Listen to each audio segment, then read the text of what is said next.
कहानी की शुरुआत होती है।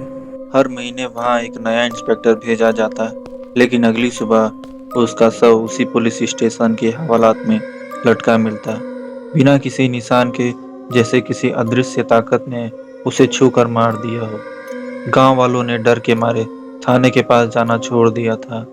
सरकार ने भी थक हार कर इस मामले को अस्वाभाविक घटनाओं की फाइल में डाल दिया था। लेकिन फिर आता है इंस्पेक्टर विनोद, एक जिद्दी और अनुभवी पुलिस अफसर जो भूत प्रेत की कहानियों पर यकीन नहीं करता था। विनोद रात को थाने पहुंचता है। पुरानी लकड़ी की खिड़की चीख रही होती है, दीवार से सीलन टपक रही होती है, स्टेशन की घंटी खुद ब खुद बजती है, वो घंटी जो सिर्फ कैदी बुलाने के लिए बजाई जाती थी। रात होती है, अजीब घटना शुरू होती है। फाइल खुद से उड़ती है, बंद दरवाजे खुलते हैं और एक लड़की की चीख सुनाई देती है। विनोद गहराई से जांच करता है। पुराने रिकॉर्ड खंगालने पर उसे एक रिपोर्ट मिलती है जिसे नष्ट कर दिया गया था। उसमें दर्ज था एक नाम, इंस्पेक्टर मार्कट सिंह, एक बेरहम भ्रष्ट अफसर जो 15 साल पहले एक स्थानीय लड़की रूपा को थाने में झूठ केस लगाकर पूछताछ के नाम पर उसके साथ दुष्कर्म करता है।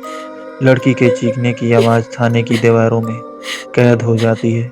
जब गांव वालों ने विरोध किया तो रिपोर्ट को दबा दिया गया, पर उस रात रूपा ने थाने की हवालात में फांसी लगा ली।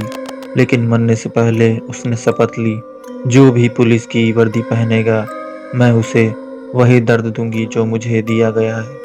एक रात विनोद स्टेशन में अकेले होता है। सभी लाइटें बंद हो जाती हैं।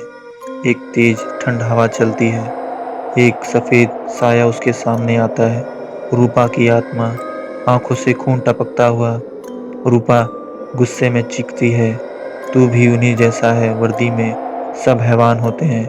विनोद डरता नहीं, वो फाइल निकालता है और रूपा से कहता है, मैं तुम्हें इंसाफ दिलाने आया हूँ। तुम्हें तुम्हें नहीं मिटाना चाहता, बल्कि तुम्हारे साथ उस हैवान का अंत करना चाहता हूँ जिसे तुम्हारी जिंदगी छीनी।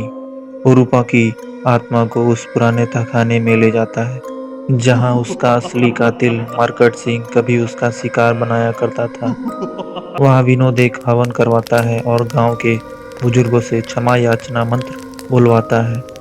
मंत्र पूरे होते हैं। आत्मा चीखते हुए एक लाल रोशनी में बदल जाती है।